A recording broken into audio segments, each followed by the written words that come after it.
Let's try another one. First step, assign oxidation numbers to all the atoms in the equation. Write the numbers above the atom. At oxygen, we know that's going to be a -2. Hydrogen is going to be a +1. -2, there's 3 of them. They're going to add together, +1. So this is going to be a +5 to get to 0. Hydrogen is going to be a +1. Iodine is a -1. Oxygen, -2. So nitrogen has to be a +2.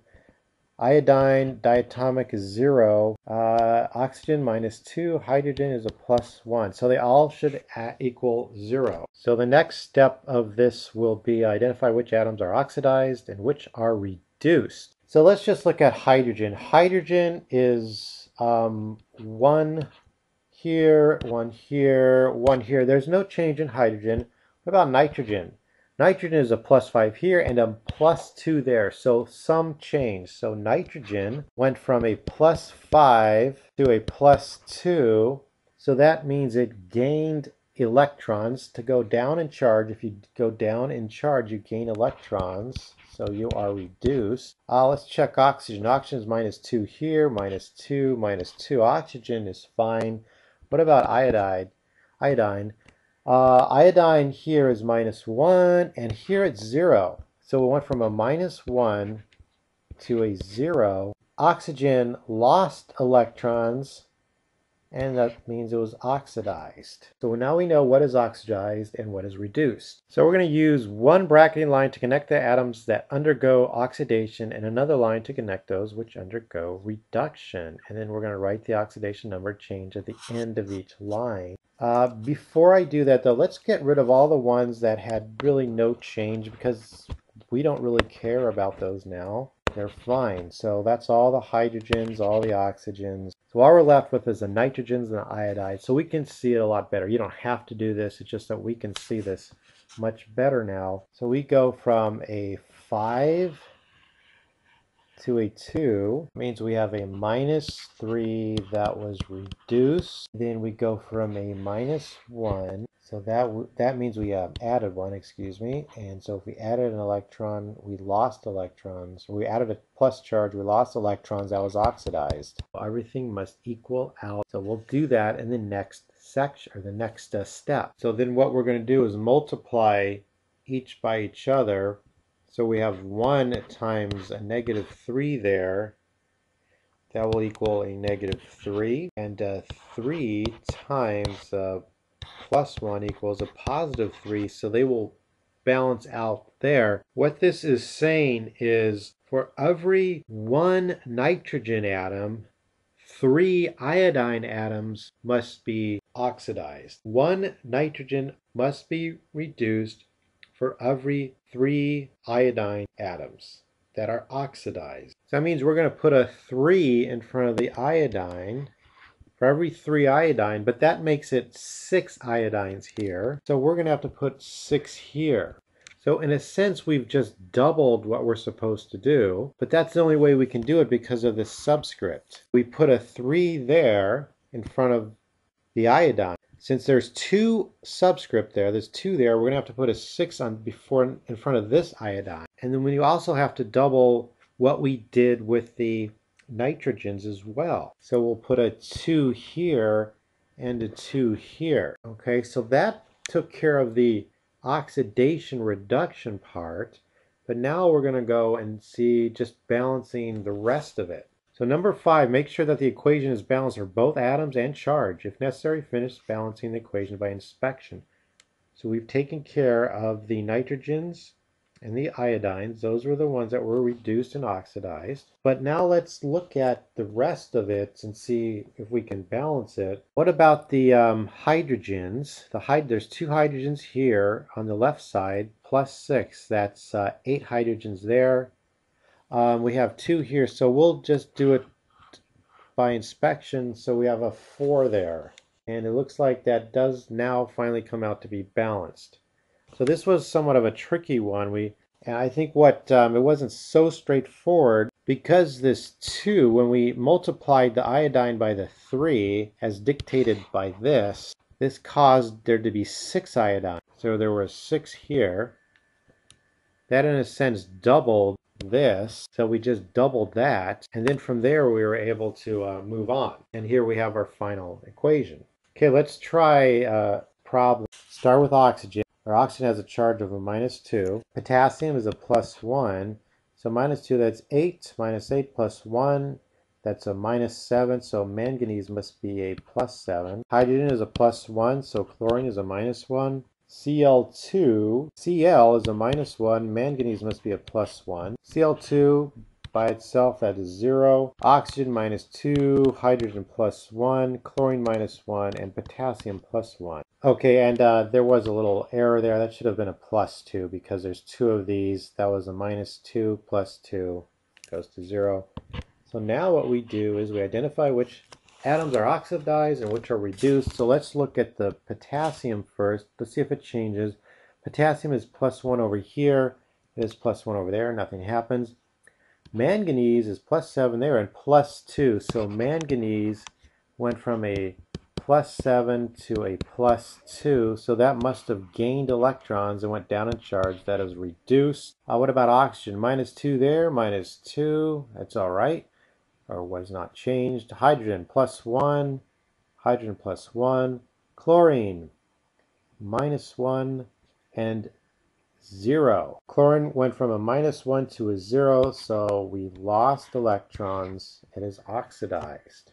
So since I'm only really concerned at this point with manganese and chlorine, I'm just going to get rid of all those other values just so I can, it's just easier to see. And so here we go. These are the ones we're going to deal with, and we'll go to the next step. Now we use one bracketing line to connect the atoms.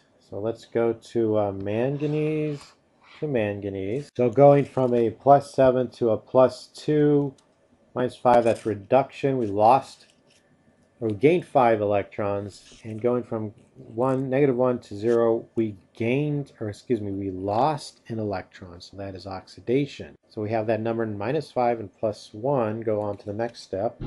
This says we need to, for every chlorine atom, we have to multiply that by 5 to get a charge of a +5. Multiply this by 1 to get a charge of a -5, so that equals out. So let's do with the chlorines. 5 times that, chlorine. So in a sense, we're doubling this. So now this is 10. So we'll put 10 here.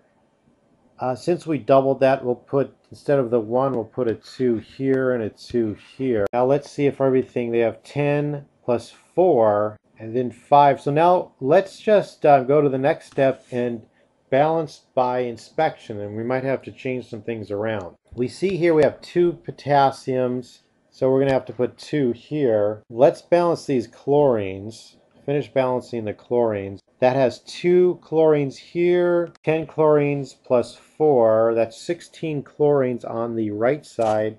So we're going to make this a 16. Now we will balance the hydrogens and the oxygen. So there's H there, there's H2. We'll put an 8 there. And then let's hope that the oxygen is balanced. We have 8 oxygens on this side and we have 8 there. So that is balanced. And that was a pretty difficult one. Alrighty, let's try this one. If we have 0 or O, that's -2. H is +1. This will be, with the oxygen, it's a -6. Plus the hydrogen is a -5. So nitrogen must be a +5. Antimony is 0. It's all by itself. Oxygen is a -2. Total of -10. So antimony, 2 of them must be a +5.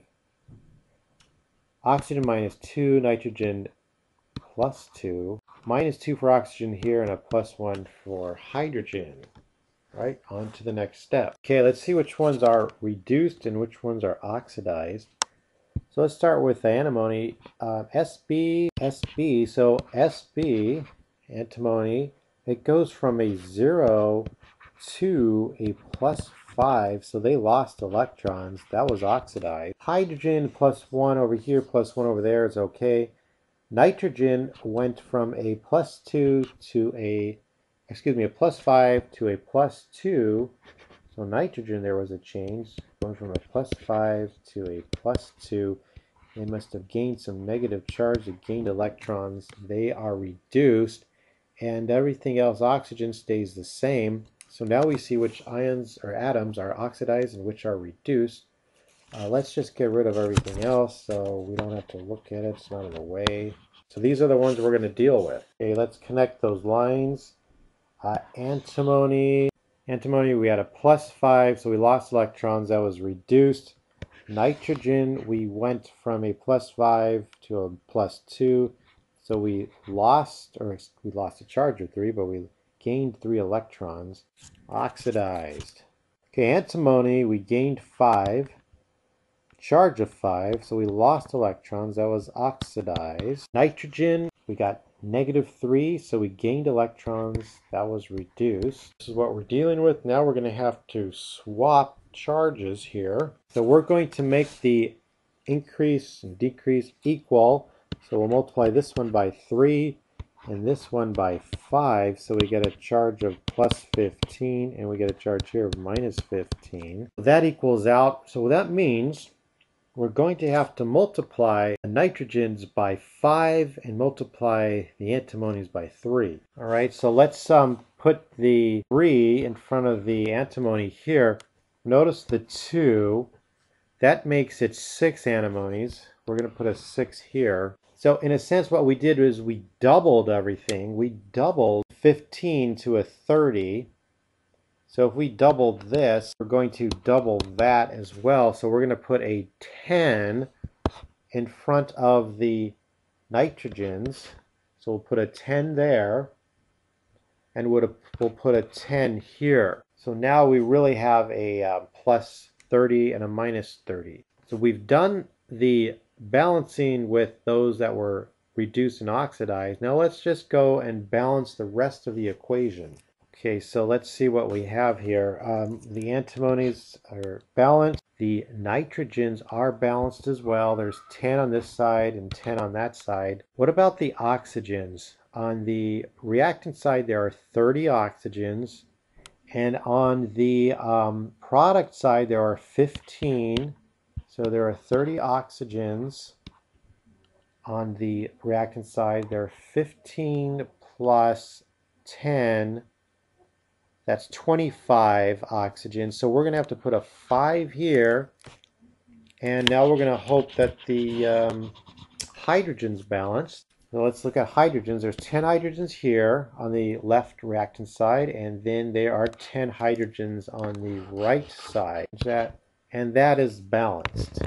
So that is using the oxidation number technique. So really, the oxidation number technique is kind of a way to start it off. It's a way to get some numbers that we can use to balance, but then we're going to have to end up as well, not always, but often we're going to have to end up doing it in the traditional conventional method by, once we get it started with the oxidation numbers, then we can go back and finish it by inspection.